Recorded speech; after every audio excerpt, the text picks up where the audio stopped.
All right, hey everybody, I got Manish here. He just purchased a property. I figured we'd do an interview with him, so it'll give you a good idea of the home buying experience from start to finish. So when did we start working together? When was the first call? Was it February? Yeah, I think it was a couple of months prior to our move to Springs. Yeah. And it's almost August, so in between February and August, this will bring you through a short glimpse of the home buying process. Now, this is Manish's first home, so him and his wife just purchased this property. They haven't purchased a home before, first-time home buyers. They moved here from out of state, so the process in buying a home was a little bit more than most, just because you were making a move from another state on top of buying a home. Right. So there's a lot of moving parts. Now, when we first started the search, we talked about your wants and needs, and we had quite a list. Yeah, we had quite a list, and I think the learning curve was that you have to stick to the basics. You can't get down to smaller details that you're looking for, because then in totality, it's more likely you will not land up getting all the check boxes check marked based on your filters. So you have to be a little realistic and practical when you have your filters in place. Yep. Moving forward. So yeah, we learned that, as we could say, learned it the hard way, but it was part of the process. Yeah, and it happens with every buyer. We start off, we talk about what their wants and needs are, and they usually have a pretty long list of, this is exactly what I want, this is what I envision myself, and then we realize, hey, may not be realistic. Let's tone it down. Let's move here, or let's do this, or let's do that, and then we start seeing more properties that will work. After we did that, then we started looking at homes. So first we started looking at the homes that met the criteria somewhat. In fact, they didn't even meet the criteria entirely. They were, okay, this would work. So when I see that with even people building custom homes, that you never get what you want. It may not be the lot, it may not be the location, it may not be everything, because you still have a budget you're contending with, even if you're buying or building $1 million home. So there's a lot that goes into that. There's a lot that people need to consider whenever they're purchasing a property or building a property. Then we start looking at homes. So started looking at homes. We're seeing minimal homes because there was hardly anything out there that met your needs. Right. Then we adjusted the search. Correct. And then we started looking at properties that would work. So we changed from, this is my dream home, to, hey, this is a home that works. I don't want to rent anymore. And that was where you were at. You just didn't want to rent anymore. It's not that you had to come over here and buy a home. It was, I'm tired of renting. And why was it? What was the main purpose of being tired of renting?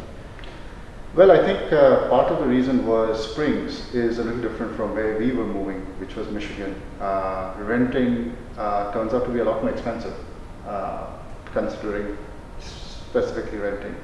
And I think being Springs the way it is, especially in the last 3 or 4 months while during our house hunting trip, the market is really hot. Everything moves so quickly.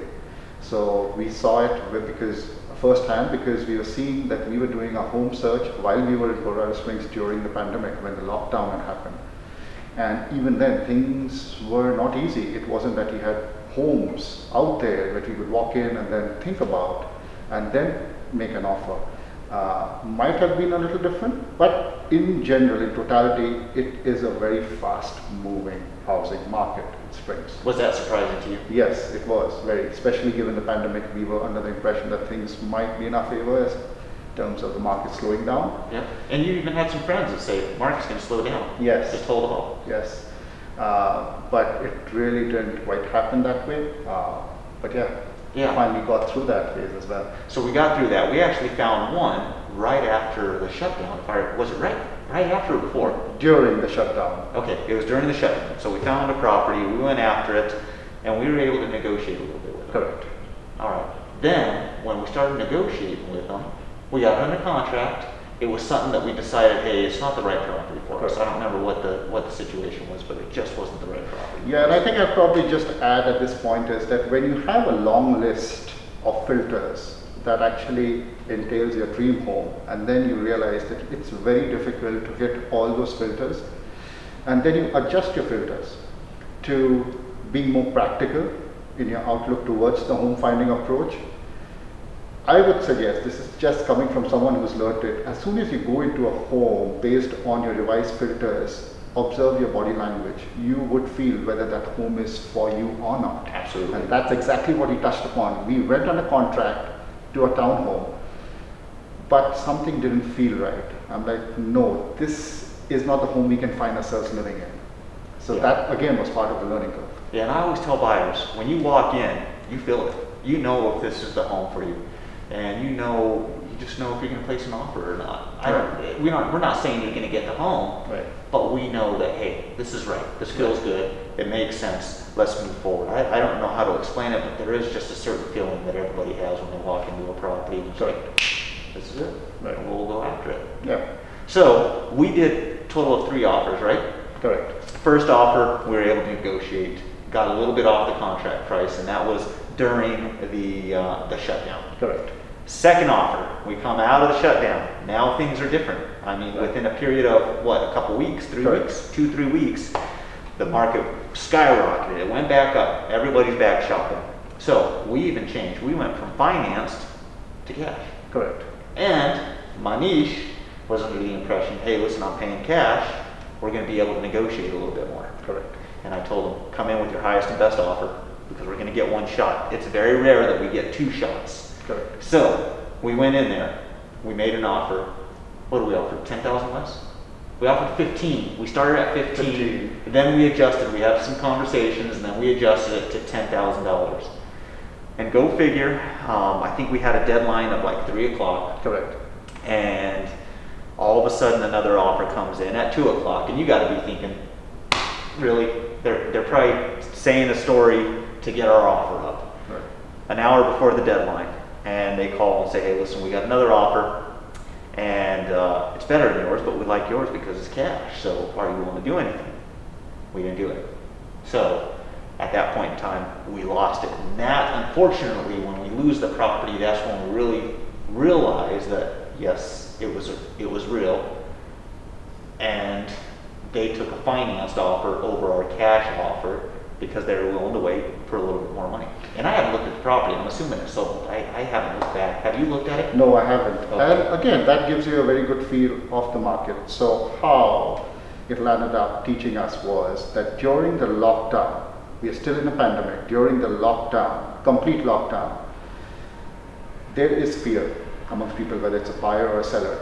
There is room for negotiation, no matter how small that may be. But as soon as that lockdown rule is relaxed, is where the comfort level of people, the fear goes down. And then whatever the buyer basically needs to cater to what the seller is asking. It is literally a seller's market at this point. And yes, the learning curve was we were able to negotiate during the lockdown, and then the second property, it needed some work done. So we thought we could probably capitalize again from what we learned, but then we forgot to factor in the part where the lockdown had been relaxed. So the market had started to again become very aggressive. And that's where we learned from the second home that, yeah, we have to get a little more aggressive because the lockdown has been relaxed. Then we found a third home, but we didn't write an offer on that home. Correct. It worked. And you went, so on this particular home, if I recall correctly, it hit on a Thursday or Friday. I think it was a Thursday. Thursday. And they weren't accepting offers until Monday. Monday. Yeah, they said 72 hours or something like that was what they wanted. So basically they weren't accepting offers. They wanted it on the market for a full weekend, which is very common with our market because it's a seller's market, so they can say, hey, this is what we're doing. We want to get as much offers, as much interest as we can to drive the cost up. This particular property, you drove by, we showed it, you liked it, had a good feel for it, you decided it was something that may work. Correct. And then we had a conversation on Saturday. The conversation in my mind was, it's not going to be the right home for us. And then we talked Monday morning, I believe. Monday morning, it was, hey, listen, we think this is going to work. We may want to go after it. I contact the other agent. The other agent stated, hey, listen, we have offers. I'm about to accept an offer. And if you're going to come with an offer, you need to do it now before we go under contract. Correct. So we discussed that, and we still weren't ready to jump at that point in time because I said, hey, listen, if we're going to do an offer, we got to draft it right now. We don't have Correct. time. And again, this one was one of those scenarios where I think it goes back to being very sure of what you want. Again, the filter is in place, right?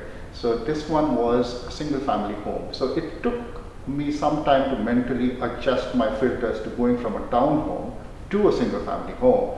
And by the time we had the conversation on Monday morning and I told him that let me think about this and get back to you, I knew at the back of my mind it was going to be too late because it took me a couple of hours to mentally prepare myself to put in an offer. And when I called him, first thing he tells me is it's already under contract, which gives you a clear indication of how aggressive the market became after the lockdown was relaxed. And that one, you looked at it to see Correct. how much they sold it. So they were asking, I don't recall what they were asking. 434,000. 434, and it sold for 465.5.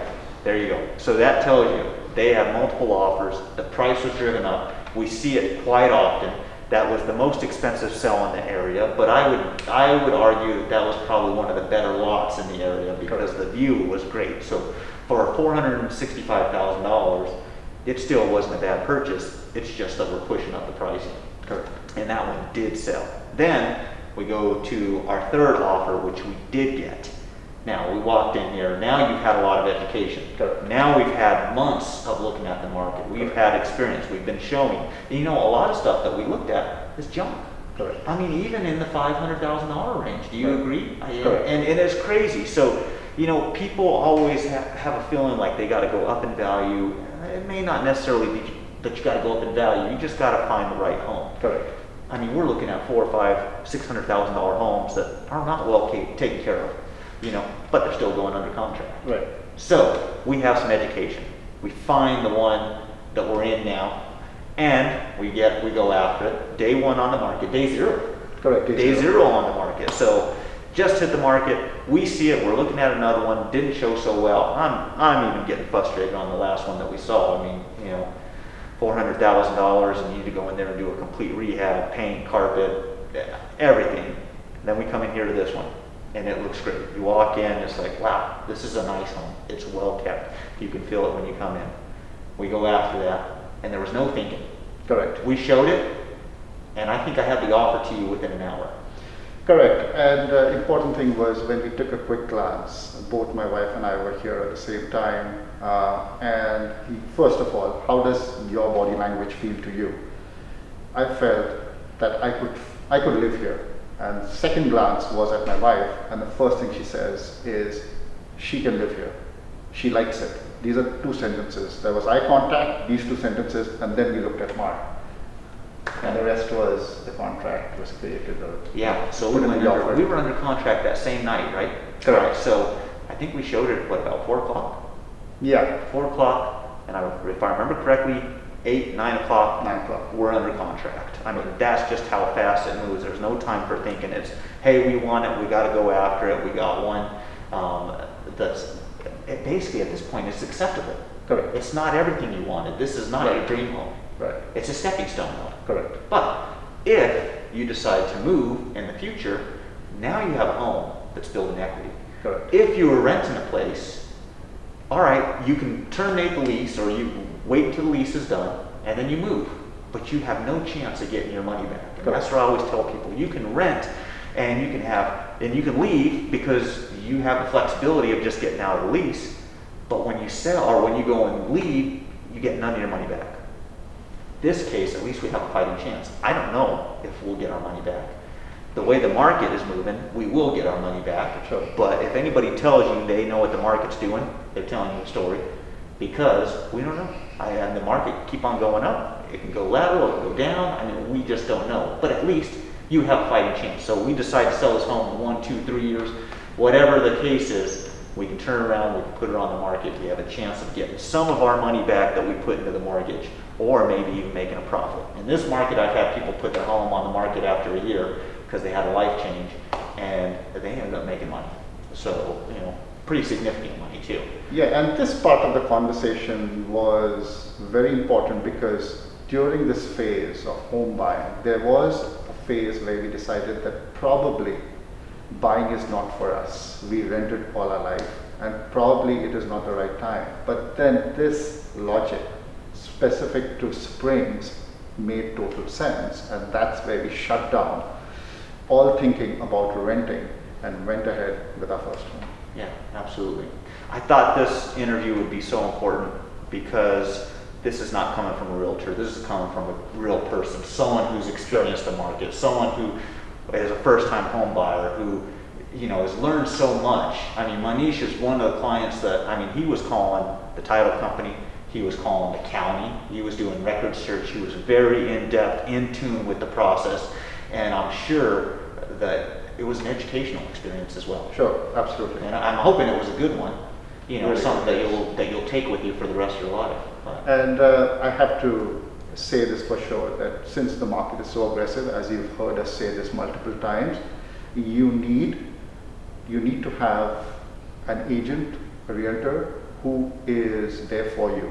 And this would not have been possible without his help, because he was there when we needed him. Trust me when I say this is obviously not scripted, even on a Sunday, odd hours, because he understood how important it was for us to get a roof over our head. And it worked because of the efforts that he put in, not just because we are seeing homes together, but he being available. So it's important you clear up your mind and be sure of what you want, have your filters in place, and work. I would recommend Mark always, because he's there for your client, and then just move ahead. Get into the home, see how you feel, and then when you're ready to walk away, be sure whether you want to get in it. If you are, come up with your best offer, as he says, and then the rest would follow through. well, Manish, thank you so much for taking the time. I hope you guys enjoy it. I hope you get something out of it, and thank you so much. Sure, thank All you. right, we'll see you guys later.